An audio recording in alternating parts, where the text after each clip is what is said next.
అందరికీ నమస్కారం. నేను మద్దిపట్ల సూర్యప్రకాష్, తెలుగుదేశం పార్టీ రాష్ట్ర అధికార ప్రతినిధి. గత కొంతకాలంగా YSR Congress party Rayalaseema lift irrigation పనులు కూటమి ప్రభుత్వం ఆపేసింది. రాయలసీమ లిఫ్ట్ ఇరిగేషన్ పనులు ఆగిపోవటం వల్ల రాయలసీమ తీవ్రంగా నష్టపోతుంది. రాయలసీమ లిఫ్ట్ ఇరిగేషన్ పనులు వెంటనే చేపట్టాలని చెప్పి వైఎస్ఆర్ కాంగ్రెస్ పార్టీ గ్రామ సింహాలు సీమ గర్జనల పేరుతో, రౌండ్ టేబుల్ సమావేశాల పేరుతో, విలేకరుల సమావేశాల పేరుతో రాయలసీమ ప్రాంతంలో ఉండే వైఎస్ఆర్ కాంగ్రెస్ పార్టీ గ్రామ సింహాలు తెగ హడావుడి చేస్తున్నాయి. ఒక అబద్ధాన్ని పదే పదే చెప్పి అదే అబద్ధాన్ని నమ్మించి అధికారంలోకి రావాలని పిచ్చి కలలుగంటున్నారు వైఎస్ఆర్ కాంగ్రెస్ పార్టీ నాయకులు. అబద్ధాల పునాదుల మీద వైఎస్ఆర్ కాంగ్రెస్ పార్టీని స్థాపించి ప్రతి ఎన్నికకు ఏదో ఒక అబద్ధాన్ని ఎజెండాగా తీసుకొని ఆ ఎజెండాతో ఎన్నికలకు వెళ్ళి ప్రజలు మభ్యపెట్టే ప్రయత్నం చేస్తుంది వైఎస్ఆర్ కాంగ్రెస్ పార్టీ. ఒక ఎన్నికో, 2 ఎన్నికలు, 5 సంవత్సరాలు, 10 సంవత్సరాలు మీ అబద్ధాలు నమ్మారు ప్రజలు. మీ అబద్ధాలను నమ్మి మీరు ఏదో ఉద్ధరిస్తారని మీకు ఓటేసిన తర్వాత భవిష్యత్తులో మళ్ళీ మీ అబద్ధాలు నమ్ముతారని మీరు అనుకోవటం మూర్ఖత్వం. ప్రజలు నమ్మే పరిస్థితుల్లో ఉండరు అన్న విషయం వైఎస్ఆర్ కాంగ్రెస్ పార్టీ నాయకులు గుర్తుంచుకోవాలని చెప్తున్నాం. రాయలసీమ లిఫ్ట్ ఇరిగేషన్ ప్రాజెక్టుకి 2020 మే 5వ తారీఖున ఆనాటి వైఎస్ఆర్ కాంగ్రెస్ పార్టీ ప్రభుత్వం టెండర్లు పిలిచింది. 3,889 కోట్ల రూపాయలకు టెండర్లు పిలిచి ఆ రోజు ప్రభుత్వంలో మంత్రిగా, లోక్సభ పక్ష నేతగా, జగన్ తర్వాత అంత పవర్ఫుల్ వ్యక్తులైన మీ పార్టీలో పెద్దిరెడ్డి రామచంద్రారెడ్డి కుటుంబ కంపెనీ అయిన పిఎల్ఆర్ కంపెనీకి దోచిపెట్టేదానికి మే 5వ తారీఖు 2020 టెండర్లు పిలిచారు. అదే కంపెనీకి టెండర్లు ఇచ్చారు. పిఎల్ఆర్ కంపెనీకి వాళ్ళు వర్కులు స్టార్ట్ చేశారు. 1000 కోట్ల రూపాయలు బిల్లులు కూడా చేసుకున్నారు. నారాయణఖేడ్లో ఒక అడ్వకేటు ఎన్జీటీకి వెళ్ళి అక్రమ ప్రాజెక్టులు ఆంధ్రప్రదేశ్ కడుతుంది ఆపాలని ఒక అడ్వకేట్ వెళ్తే అదే కేసులో తెలంగాణ గవర్నమెంట్ కూడా ఇంప్లీడ్ అయ్యి మే 2021లో ఆ ప్రాజెక్టుకు ఎన్జీటీ స్టే ఇచ్చింది. మే 2021 ఎన్జీటీ స్టే ఇచ్చిన కాపీ. ఎన్జీటీ చాలా స్పష్టంగా ఆ రోజు till the report is submitted an application for environmental clearance pending with MOEF and CC is disposed of by them. The state of Andhra Pradesh is directed not proceed with any work on ground in the guise of preparation of DPR for the Rayalaseema lift irrigation scheme అని ఇచ్చింది. ఇప్పుడు ఈ వైకాపా గ్రామ సింహాలు అడుగుతున్నా, మీరు చదువుకున్నారో చదువుకోలేదో, తెలిసి అబద్ధాలు చెప్తున్నారో తెలియక అబద్ధాలు చెప్తున్నారో, ఎవరిని మభ్యపెట్టడానికి ఇట్లాంటి ప్రకటనలు చేస్తున్నారో నాకైతే అర్థం కావట్లేదు. కానీ 2021 మే ఎవరు అధికారంలో ఉండారు అని అడుగుతున్నా. మీరు దోచుకోవడానికి ఒక టెండర్ పిలిచి మీ పార్టీ మీ క్యాబినెట్లో మంత్రిగా ఉండే కంపెనీకి ఆ టెండర్ ఇచ్చి అనుమతులు లేకుండా ప్రాజెక్టు కట్టి ఆ ప్రాజెక్టును మీరు అధికారంలో ఉన్నప్పుడే ఎన్జీటీ ఆపేసిన ఎన్జీటీ అనుమతులు లేకుండా కట్టి 1000 కోట్ల రూపాయలు మీ వాళ్ళకు దోచిపెట్టారే. ఎవరు 2021లో మీరు అధికారంలో ఉన్నప్పుడు ఎన్జీటీ ట్రిబ్యునల్ మీకు వ్యతిరేకంగా తీర్పిచ్చి ప్రాజెక్ట్ ఆపేయమంటే అప్పుడు వరకు మీరు దోచిపెట్టిన 1000 కోట్ల రూపాయలకు ఎవరు సమాధానం చెప్తారు? వాస్తవాలు ఈ విధంగా ఉంటే కూటమి ప్రభుత్వం వచ్చినాక ఏదో జరిగిపోయింది, కూటమి ప్రభుత్వమే మొత్తం రాయలసీమకు అన్యాయం చేసేస్తుందని ఊరు వాడ తగ యాగి చేస్తుంది వైఎస్ఆర్ కాంగ్రెస్ పార్టీ నాయకత్వం. వైఎస్ఆర్ కాంగ్రెస్ పార్టీలో మొన్న వీకెండ్ కామెంట్ బై ఆర్కేలో రాధాకృష్ణ గారు చెప్పినట్టు డూడు బసవన్న అంటే తలలోపద్దండి. వాస్తవాలు తెలుసుకోండి. ప్రజా జీవితంలో చాలా సంవత్సరాలుగా ఉండే నాయకులు ఉన్నారు మీ పార్టీలో. ఆ పదే అబద్ధాలు చెప్పి అబద్ధాలను నిజమని నమ్మించే ప్రయత్నం చేయొద్దండి. 2021లో ఎన్జీటీ స్టే ఇస్తే మళ్ళా మీరు 3 సంవత్సరాల పాటు అధికారంలో ఉన్నారు కదా, ఒక్కసారైనా మళ్ళీ ఎన్జీటీకి మీరు కౌంటర్ దాఖలు చేసి మన రాష్ట్రము తరపున వాదనలు మీరు వినిపించారా అని అడుగుతున్నాం. కౌంటర్ దాఖలు చేశారా మీరు? అసలు వివేకానంద రెడ్డి హత్య కేసులో నిందితులను కాపాడటానికి రోజుకు ₹1 కోటి పెట్టి లాయర్లను పెట్టుకొని వాదించుకొని అరెస్ట్ కాకుండా కాపాడుకున్నారే. ఎవరైతే హత్య చేశారో హంతకులను కాపాడటానికి రోజు ₹1 ఫీజులు ఇచ్చి లాయర్లు పెట్టుకున్నారే. రాయలసీమ ప్రాంతానికి ఈ ప్రాజెక్టు అత్యంత ఇంపార్టెంట్ అని మీరు ఈరోజు నోరు చించుకుంటున్నారు కదా. మరి అధికారంలో ఉన్నప్పుడు సమర్థవంతమైన లాయర్లను పెట్టి ఎందుకు వాదనలు వినిపించలేకపోయింది వైఎస్ఆర్ కాంగ్రెస్ పార్టీ అని అడుగుతున్నా. మీ బాబాయ్ హత్య కేసులో నిందితులు కాపాడటానికి సుప్రీంకోర్టుకు వెళ్తారు. నీ అక్రమాస్తుల కేసులో విచారణ రాకుండా చేయడానికి రోజు ₹1 పెట్టి లాయర్లు పెట్టుకుంటారు. పుంగనూరులో, అంగలలో తెలుగుదేశం పార్టీ కార్యకర్తల మీద 1000 మంది మీద అక్రమ కేసులు పెడితే కొంతమందికి ఆ కేసులో గౌరవ హైకోర్టు బెయిల్ ఇస్తే ఆ బెయిల్ రద్దు చేయడానికి రోజు ₹1 పెట్టి లాయర్ను పెట్టారే, మళ్ళీ సుప్రీంకోర్టుకు పోయారే. కక్ష సాధింపు రాజకీయాలకి, హంతకులను కాపాడటానికి, అక్రమాస్తుల కేసులో నీకు శిక్ష పడకుండా ఉండటానికి అంత పెద్ద పెద్ద లాయర్లు పెట్టి వాదించుకునే జగన్మోహన్ రెడ్డి మరి రాయలసీమకు ఊపిరి లాంటి ప్రాజెక్ట్ అని మీరు చెప్తున్నారు కదా. ఎన్జీటీ స్టే ఇస్తే ఆ రోజు సమర్థవంతమైన వాదనలు ఎందుకు వినిపించలేకపోయారో సమాధానం చెప్పాలా. నువ్వు కేసీఆర్ ఇంటికి పోయి హైదరాబాద్ దమ్ బిర్యానీ తిని వచ్చావు. ఆయన నీ దగ్గరకు వచ్చి మన బిర్యానీ తిని వెళ్ళాడు. మళ్ళా రాయలసీమ ప్రాంతంలో రోజా గారింటికి వెళ్ళి చేపల పులుసు బ్రహ్మాండంగా ఉందని చెప్పి వెళ్ళాడు. అంత గురు శిష్యుల బంధం కదా నిధి కేసీఆర్ది. మరి ఆ రోజు తెలంగాణ ప్రభుత్వం దీనికి వ్యతిరేకంగా ఎన్జీటీకి వెళ్తుంటే మీ గురువుని ఎందుకు ఒప్పించుకోలేకపోయింది ఆ రోజు ప్రభుత్వం? సమాధానం చెప్పాల వైఎస్ఆర్ కాంగ్రెస్ పార్టీ నాయకులు. ప్రాజెక్టుల ముసుగులో కమిషన్లు దండుకోవటం తప్ప మీకు అనుకూలమైన వాళ్ళకు పిఎల్ఆర్ కంపెనీకి 3,800 కోట్లు ఇచ్చావు, 1000 కోట్లు ఇచ్చేసావు, ఎన్జీటీ స్టే ఇచ్చింది. దాని భౌతికం ఏందో తెలియదు. ఇప్పుడు రాయలసీమకు నువ్వు ఏమి మంచి చేసావో చెప్పాలా. 5 సంవత్సరాలు 12 లక్షల కోట్ల బడ్జెట్ పెట్టావు.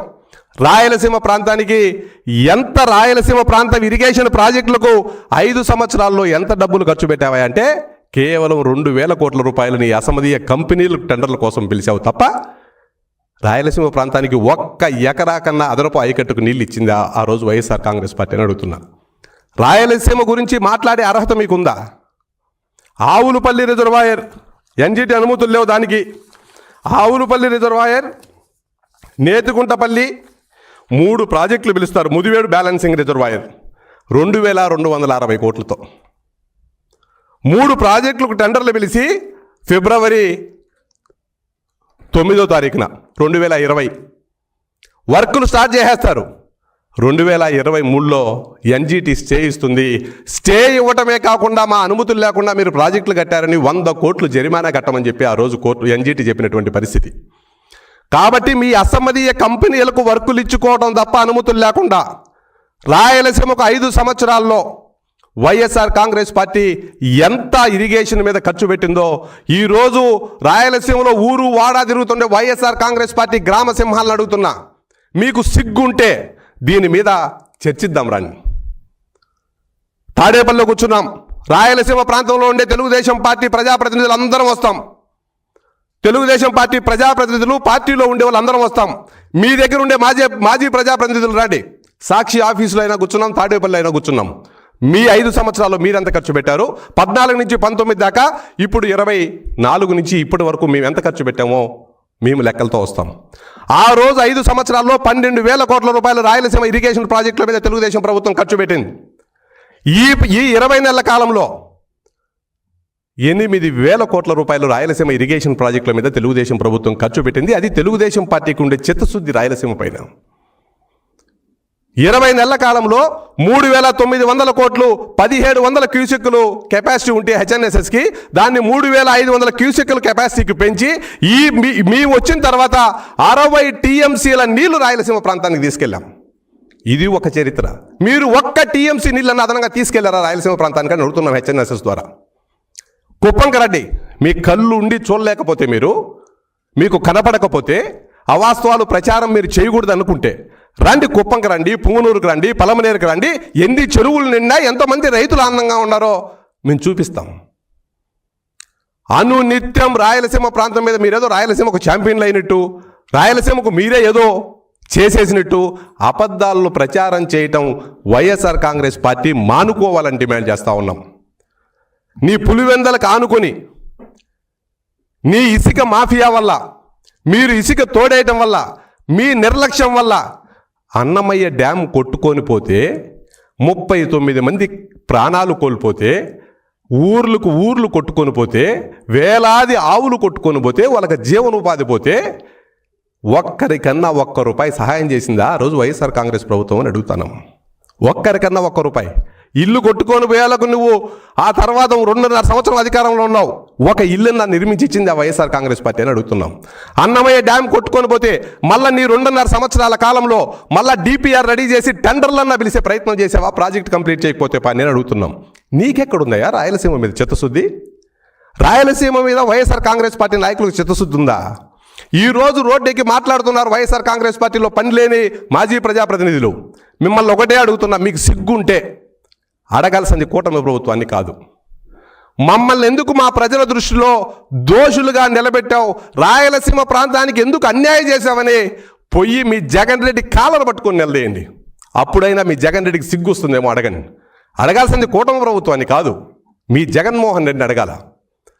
రాయలసీమకు అడుగడుగున అన్యాయం, నిర్లక్ష్యం చేసి కేవలం ఆయన కమిషన్లు వచ్చే ప్రాజెక్టులపైనే దృష్టి పెట్టి రాయలసీమను అన్యాయం చేసింది 50 సంవత్సరాలు వెనక్కి తీసుకెళ్ళింది ఆ 5 సంవత్సరాల వైఎస్ఆర్ కాంగ్రెస్ పార్టీ అధికారంలో ఉన్నప్పుడు మాత్రమే. అది గుర్తుపెట్టుకోండి. మీరు ఇది తప్పనంటే వైఎస్ఆర్ కాంగ్రెస్ పార్టీ నాయకులు ఎక్కడికైనా, మీరు ఎక్కడైనా చెప్పండి, మీరు ఏ వేదికైనా చెప్పండి, రాయలసీమ ప్రాంతంలో ఉండే కూటమి శాసనసభ్యులు, మంత్రులు, పాలిట్ బ్యూరో సభ్యులు అందరం వస్తాం. మీరు కూడా పనిలేని మాజీ ప్రజాప్రతినిధులు కొంతమంది ఉన్నారు కదా, మీరు కూడా రండి, కూర్చున్నాం. మీరు జీవోలతో రండి, మేము జీవోలతో వస్తాం. మీ పాలనలో ఎంత రాయలసీమకు అభివృద్ధి చేశామో, మా పాలనకు ఎంత అభివృద్ధి చేశామో చర్చిద్దాం. కాబట్టి వైఎస్ఆర్ కాంగ్రెస్ పార్టీ నాయకులు పదే అబద్ధాలు చెప్పేసి మేము అధికారంలోకి వస్తాం, రాయలసీమకు ఏదో న్యాయం చేస్తాం అని చెప్తే నమ్మటానికి రాయలసీమలో ప్రజలు ఎవరు సిద్ధంగా లేరు అన్న విషయం వైఎస్ఆర్ కాంగ్రెస్ పార్టీ నాయకులు గుర్తుపెట్టుకోవాలా. కాబట్టి వైఎస్ఆర్ కాంగ్రెస్ పార్టీ నాయకులు అబద్ధాలు చెప్పొద్దండి, అతి వద్దు. ఏదో ఒక దగ్గరికి పోయేది 100 మందిని పోగేసుకునేది, మేము వస్తాం రప్ప బొంగు భోషానం, మీరు వచ్చేది లేదు, సచ్చేది లేదు, మీరు ఏమి చేసేది లేదు. కాబట్టి వాస్తవాలు ఇంకా మీరు చెప్పే అబద్ధాలు ప్రజలు నమ్ముతారని మీరు అనుకుంటే అది మీ మూర్ఖత్వం తప్ప ఇంకొకటి కాదు. రాయలసీమ మీద మాకు ఛాంపియన్, మేము హైకోర్టు అక్కడ తెచ్చేస్తున్నాం, కర్నూలు హైకోర్టు పెడతాం, మాకు రాయలసీమ మీద ప్రేమ ఉందని 5 సంవత్సరాలు చెప్పారు కదా. మరి ఇప్పుడు ఎందుకు మావిగిన్ అంటున్నారు? రాయలసీమ మీద ప్రేమ తగ్గిపోయిందా? ఇప్పుడు కర్నూలుకి హైకోర్టు వద్దా? ఇప్పుడు కర్నూలు జిల్లాలో ఉండే ప్రజాప్రతినిధులకు సమాధానం చెప్పాలా? మొన్న ఎన్నికలకు మీరు పోయేటప్పుడు కర్నూలులో హైకోర్టు పెడతాను, మేము అధికారంలోకి వస్తాం, 3 రాజధానులు మా సిద్ధాంతం అని పదే వైఎస్ఆర్ కాంగ్రెస్ పార్టీ చెప్పింది కదా. ఈ రోజు కర్నూలులో హైకోర్టు వద్దు, మావిగిన్లో కొత్త ప్రతిపాదన తీసుకున్నాం, హైకోర్టు కూడా కర్నూలు పెట్టమంటున్నారు కదా మీ జగన్మోహన్ రెడ్డి. సిగ్గుంటే వైఎస్ఆర్ కాంగ్రెస్ పార్టీ నాయకులకు పోయి జగన్ రెడ్డి కాళ్ళను పట్టుకుని నిలదీయండి. ఎందుకురా మా ఊరికి అన్యాయం చేశావు, మా ఊరికి హైకోర్టు చెప్పి ఈరోజు హైకోర్టు ఎందుకు ఇవ్వట్లేదని అడగాల్సిన బాధ్యత రాయలసీమలో ఉండే ఈ వైఎస్ఆర్ కాంగ్రెస్ పార్టీ నాయకులకు ఉందా లేదా అని అడుగుతున్నాం. కాబట్టి మీరు చెప్పే మాట, ప్రతి ఒక్క మాట రాయలసీమ ప్రజలను మోసం చేయటానికే మీరు మాటలు చెప్తున్నారు. అది రాయలసీమలో ఉండే ప్రజలు కూడా గ్రహించారు కాబట్టే మొన్నటి ఎన్నికల్లో మీకు ఆ తీర్పు ఇచ్చారు. ఈ ఎన్నిక కాదు, ఏ ఎన్నికలు వచ్చినా తీర్పు మాత్రం సేమ్ తీర్పు వస్తుంది. మీరేం ఆవేశపడద్దని, మీ అబద్ధాలను నమ్మే పరిస్థితిలోనే లేరు. 2021లో ఎన్జిటి స్టే ఇస్తే ఇప్పుడు మేము ఆపేసామని సిగ్గు లేకుండా ఊరు వాడ తిరిగి మీరు చెప్తున్నారంటే మీ మోసాల్లో ప్రజలు అర్థం చేసుకోలేరు అనుకోవటం మీ మూర్ఖత్వం. కాబట్టి వైఎస్ఆర్ కాంగ్రెస్ పార్టీ నాయకులకు చివరిగా ఒకటే డిమాండ్ చేస్తున్నా, 102 ప్రాజెక్టులు అవసరం లేదు రాయలసీమ ప్రాంతంలో అని చెప్పి జీవో ఇచ్చింది మీరు కాదయా. 102 ప్రాజెక్టులు పనులు ఇప్పుడు చేయాల్సిన అవసరం లేదు అని చెప్పి మీరు జీవో ఇచ్చి రాయలసీమకు మరణ శాసనం రాసింది వైఎస్ఆర్ కాంగ్రెస్ పార్టీ కాదా? మళ్ళీ ఈరోజు రాయలసీమ మీద మాకే ప్రేమ ఉందని, రాయలసీమకు ఏదో కూటమి ప్రభుత్వం అన్యాయం చేస్తుందని, కూటమి ప్రభుత్వం వచ్చిన తర్వాత రాయలసీమలో ఎంత కొప్పర్తి కానీ, ఓరవకల్లు కానీ ఇండస్ట్రియల్ పార్కులు కానీ కియా కంపెనీ కానీ హంద్రీనివా వాటర్ కానీ ఎక్కడ చూసినా అభివృద్ధి కార్యక్రమాలు చేయడానికి కూటమి ప్రభుత్వం పోటీలు పడుతూ ఉంటే రాయలసీమను అడుగడుగునా దోచుకుని రాయలసీమను కేవలం డబ్బులు సంపాదించుకోవటానికే మీరు వాడుకునేది వాస్తవం కాదా అని అడుగుతున్నాం. 8/7/2020 ఆ రోజు కూడా మీ ప్రభుత్వమే ఏడ్చినట్టుంది.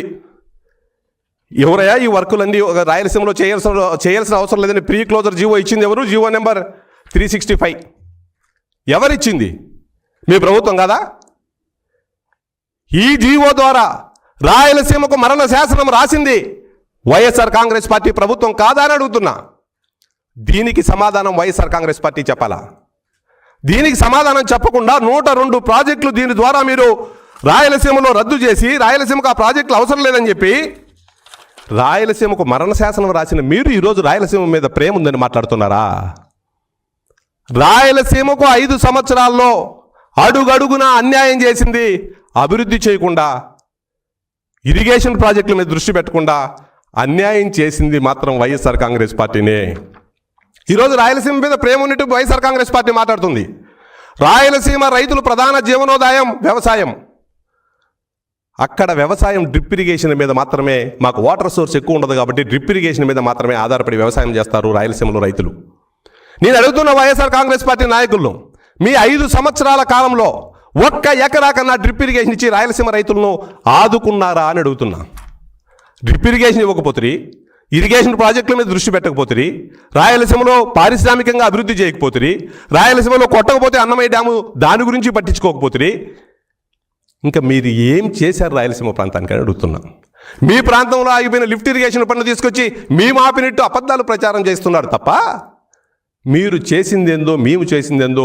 మీరు 5 సంవత్సరాల్లో 12 లక్షల కోట్ల బడ్జెట్ పెడితే మీరు కేవలం 2,000 కోట్ల రూపాయలు నిధులు కేటాయిస్తే రాయలసీమ ఇరిగేషన్ ప్రాజెక్టుకి ఈ 20 నెలల కాలంలో 8,000 కోట్లు రాయలసీమ ఇరిగేషన్ ప్రాజెక్టుల మీద ఖర్చు పెట్టాం. ఆ ఖర్చు పెట్టడం వల్ల 60 టీఎంసీల నీళ్లు మేము హంద్రీనివా ద్వారా తీసుకెళ్ళగలిగాం. అది తెలుగుదేశం పార్టీకి ఉండే చిత్తశుద్ధి, అది తెలుగుదేశం పార్టీకి రాయలసీమ మీద ఉండే ప్రేమ. కాబట్టి మీ అబద్ధాలు అర్థం చేసుకున్నారు కాబట్టి మొన్న అటువంటి తీర్పు రాయలసీమలో వచ్చింది. భవిష్యత్తులో కూడా మీ వ్యవహార శైలి మార్చుకోండి. ఎక్కడైనా నిజంగా అన్యాయం జరుగుతుందని చెప్పండి, కూటమి ప్రభుత్వం రెక్టిఫై చేసుకుంటుంది తప్ప మీరు అబద్ధాల పునాదుల మీద వాదనలు నిర్మిద్దాం, అబద్ధాల పునాదుల మీద వైఎస్ఆర్ కాంగ్రెస్ పార్టీని బతికించుకున్నాం అనుకుంటే మాత్రం ప్రజలు మొన్నైనా 6-7 సీట్లు ఇచ్చారు రాయలసీమలో, మీకు భవిష్యత్తులో 1 సీటే మీకు వచ్చేదని చెప్పి తెలియజేస్తూ సెలవు తీసుకుంటున్నా. Thank you.